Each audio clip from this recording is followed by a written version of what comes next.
Hi, I'm Alison. Welcome to Dream Chasers Adventures in Happiness, where my band of superhero guests and I share with you tales of daring do, life-changing journeys towards living our best lives. If you're after an injection of inspiration and ideas to live the life that you want and deserve, you're in the right place. Let's dive in. Hi there, and welcome to the show where we serve up conversation, concepts, and belief that it is entirely possible to create what you crave. If there's something stopping you from pursuing happiness, whatever that looks like to you from a career or lifestyle point of view, the stories and insights covered here are designed to help. Now today I am diving into the subject of rest. And it's a really interesting one because I'm not just talking about sleep here. Oh no. In fact, there are seven different types of rest that we all need to feel fully alive and completely ourselves. And I want to get into this subject because so many people that I work with and know personally are really struggling with fatigue. And so whether it's a sort of general malaise, a persistent level of tiredness that just won't leave, or full-on burnout, it can make it really hard to figure out what happiness looks like and what you want from your work and lifestyle if you're just feeling really exhausted.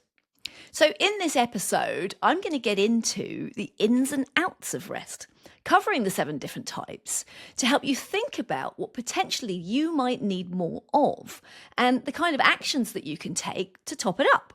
Because then you're in the very best position to identify what makes you happy and then go after it. Ready? Let's dive in. So first off, let me ask you a question. Have you ever tried to fix an ongoing lack of energy by getting more sleep, only to do so and still feel exhausted?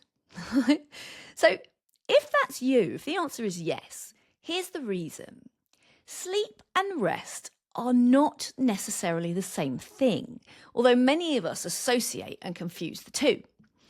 It's sort of easy to think we've rested because we've gotten enough sleep, but in reality, we might be missing out on other types of rest that make all the difference to how we feel. So this is where the 7 different types of rest come in. Now, this isn't something that I've personally made up. It's actually based on research by a woman called Dr Saundra Dalton-Smith. Now, Dalton-Smith is a physician and researcher, and she's actually suffered from severe burnout herself. As part of her recovery process from that, she set about trying to understand her fatigue and how to fully heal from it. And the result was her theory of rest, which she then wrote about in her book, Sacred Rest. Recover your life, renew your energy, and restore your sanity. Now, the upshot of her research is that rest should equal restoration in 7 key areas of our life. So let's get into what they are so that you can judge for yourself where you personally might need a boost. Now, the first type of rest that we all need is physical rest, right? And this can be passive or active. So passive rest is obviously includes sleeping and napping. So if you are physically sleep deprived, it's worth thinking about your day and nighttime routines. You know, is there anything that you can change to create space for napping if that works for you? Or can you go to bed an hour earlier on a regular basis? But physical rest also includes active restorative activities. And this could be anything like yoga or Pilates. It might involve stretching or massage therapy because both of those really help the body kind of improve circulation and flexibility. It could also mean making sure that the ergonomics of your workstation aren't harmful to your physical body as you're working at your desk. Now for me, this one, personally, I do 3 things. Number 1, I'm absolutely a morning person because that's when I do my best thinking and I'm on my best work. So it means that I deliberately have a routine where I go to bed at around 9 o'clock every night to ensure that I have 7 or 8 hours of sleep. Number 2, I'm in my local swimming pool at around 6:30 every morning. Well, about 3 times a week in truth. And I do it because it's a kind of peaceful, stretching sort of exercise for me that I really enjoy. And number 3, I do something that my friends hilariously call my bedroom gymnastics, which is not as saucy or as exciting as it sounds. It's actually an online natural movement class that has me rolling around on the floor and building strength and flexibility through fun, childlike movements. So that's what physical rest looks like to me, but what about you? What kind of active, restorative activities feel good to you? Our physical bodies will often tell us, what feels good and what doesn't. So what does your body really want? More stretching or something that aids circulation or flexibility?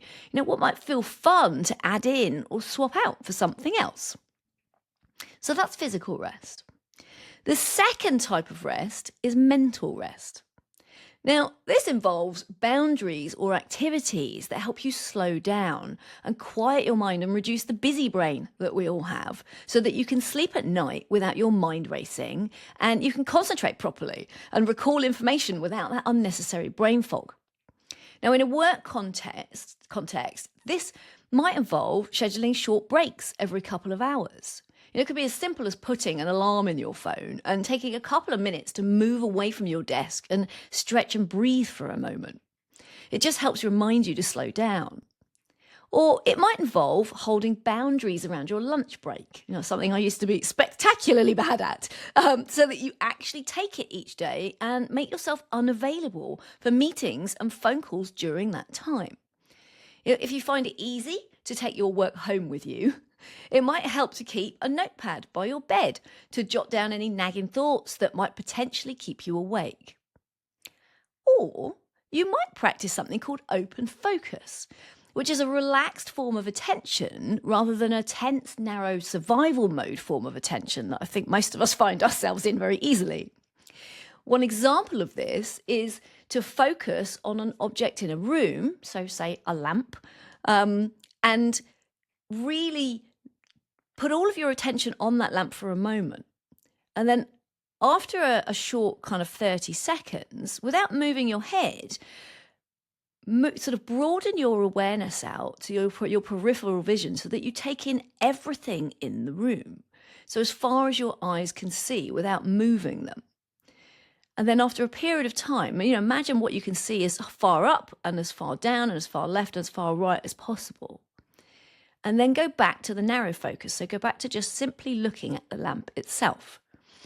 Now, the research has shown that actually moving in and out of open and narrow focus is really good for us. And it helps switch off the fight or flight mode in our brains and kind of calm us down. So might be worth giving it a go. Now, for me, outside of the things I've just described, there are certain downtime activities that literally switch off my own busy brain and bring utter peace to my mind. One of them is doing puzzles. I actually did a puzzle this weekend with my sister and we had a real laugh about it. Another is walking in nature, really early in the morning. So whether I'm climbing a mountain or walking a beach or pottering in the woods, the sights and sounds and smells really bring me into the present moment and help me drop out of my thinking mind. So when it comes to mental rest, what works for you? If your mind is always racing and pacing, what boundaries or activities could you play with to give yourself a mental rest? Now, the third type of rest that we all need is sensory rest. Right, so this is all about reducing sensory inputs around you when needed. We're all bombarded today at work and in our personal lives with sensory stimuli, and it can cause our senses to feel overwhelmed and exhausted. Now, this can be countered by simple things like dimming the bright lights on your computer or phone, or switching off the notifications on your phone so it's not constantly pinging at you. But you might create boundaries for your work office so that your colleagues or kids aren't constantly coming in and out when you're trying to get something done. It might involve removing the smell of strong fragrances that feel overwhelming, or even doing something as simple as closing your eyes for a minute in the middle of the day. It sounds daft, but it could just give you a momentary and much needed reprieve. Now, there's also the big one, right? So that's intentionally unplugging from electronics at the end of every day. And I appreciate this can be really hard to do, but it can make an enormous difference to how you feel. With this one, for me, I avoid strong smells wherever I can. I switch off WhatsApp notifications on active groups so that I only pick up messages when I'm ready. And I try really hard to put my phone down and leave it when I get into bed, although, hands up, I'm not always successful here. Now, the fourth type of rest is creative rest. Now, this is the rest that you experience when you really allow yourself to experience beauty in any form, whether it's the natural beauty in nature or things like art or music or dance. These things refill your creative energy and reboot your ability to problem solve. Creative rest really awakens the wonder and awe inside all of us.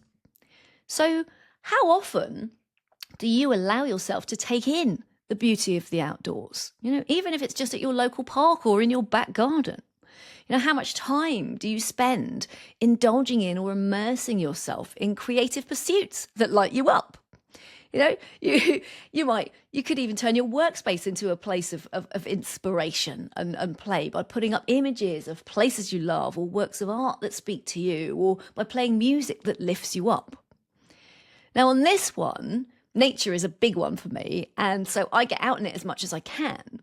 But I also look for interesting classes and things to go to. Now, recently, one of my friends recommended an interactive art exhibition called Frameless that I went to with another friend, and it was brilliant. I also personally love musical theatre, love me a musical, and the beauty of the music and the talent of those performing really makes me well up a lot of the time. So, I've been to 3 shows in the last 3 months. Now, last year, I also signed up to an aerial class that had me learning circus performing techniques on a suspended hoop and trapeze. and that really made me feel creative. So, what might awaken your own sense of awe and wonder and revive your creative energy? What could you make time for or book in that would feel super exciting? Now, the 5th type of rest is emotional rest. Now, this one refers to the type of rest that you experience when you feel you can be real and authentic in how you share your feelings. It's about having and giving yourself the opportunity to be true to yourself, to express your emotions and heal. And it could also involve cutting back on people pleasing. Now, emotional rest obviously requires the courage to be authentic, which isn't always the easiest thing. An emotionally rested person can answer the question, "How are you?" with a truthful, "I'm not okay," and then go on to share some hard things that might otherwise go unsaid. Similarly, an emotionally rested person can also say a truthful no when someone asks them a favour if they don't want to do it, or if someone invites them to something that they don't want to go to. Now, this is undoubtedly one of the toughest types of rest to achieve for many people. And if you're nodding along to this, really the easiest place to start is by buying yourself time. So when you get a request that in your heart and gut is, you want to say no to, rather than immediately responding with a reluctant yes, just say something like, "Let me check my diary and get back to you," or "Let me see what I've got on." That way, you create some space to work out the best way to say you can't or you don't want to do that thing. I've got a whole lot better about this, with a whole ton of practice. And what I've realised is that no one minds if you say something isn't for you or you haven't got the bandwidth for something. I think we imagine in our heads that people will be upset or personally offended by our polite no thanks or no, but almost all of the time, they just aren't. It's just not that big a deal. And when this starts to become apparent, it becomes so much easier to hold your own boundaries and simply be true to yourself. So just something to think about. Now, the 6th type of rest is social rest. This one is all about being around life-giving people who don't pull away from your social energy or need things from you. It's about spending time with people where you just enjoy one another's company and there's an equal amount of give and take. It's all about avoiding the energy vampires, and I think we've probably all got some experience of those. If we're honest with ourselves, we can all differentiate between those relationships that revive us and the ones that exhaust us.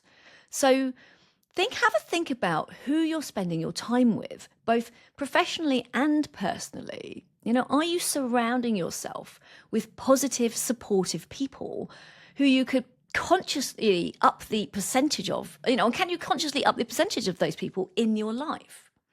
I did a huge cull years and years ago when I realised I was spending the majority of my time with people where there wasn't an equal balance of give and take. I distinctly remember this one night where it was one night of many. I'd gone to meet somebody for a drink after work and spent the whole evening with them. And as I was walking home, it suddenly dawned on me that I'd spent the entire evening talking to them about them, making them feel better, lifting them up. And they hadn't asked me one question about me.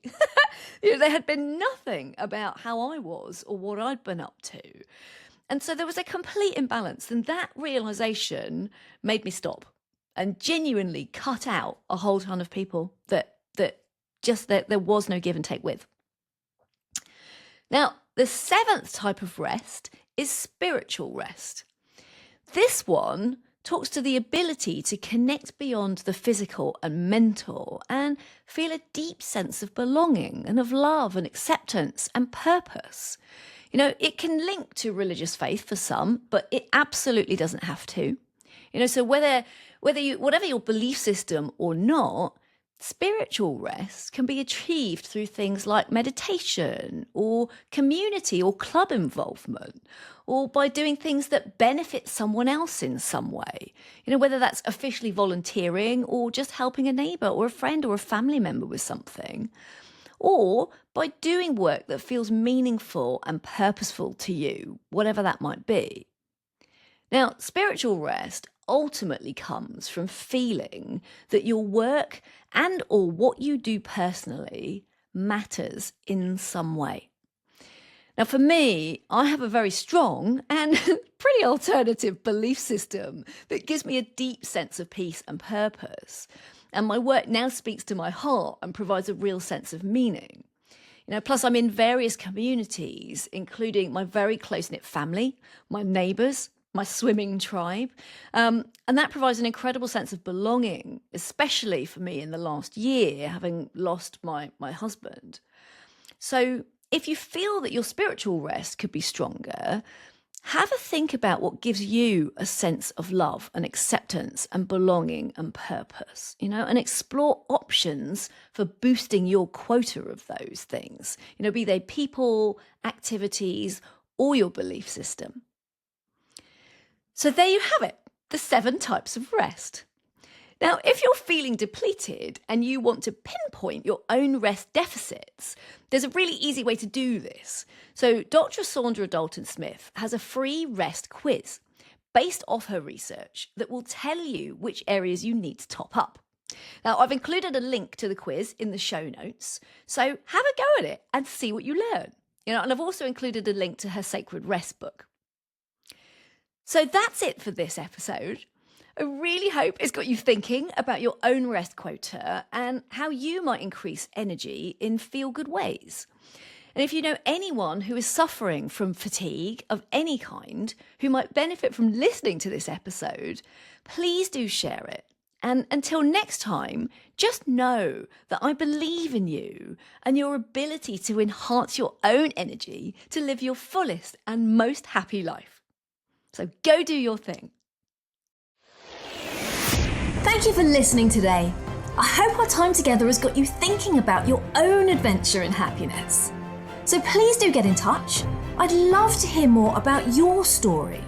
And why not join our Dream Chasers Unite community? There is nothing better than an adventure shared. Until next time, be brave and go create what you crave.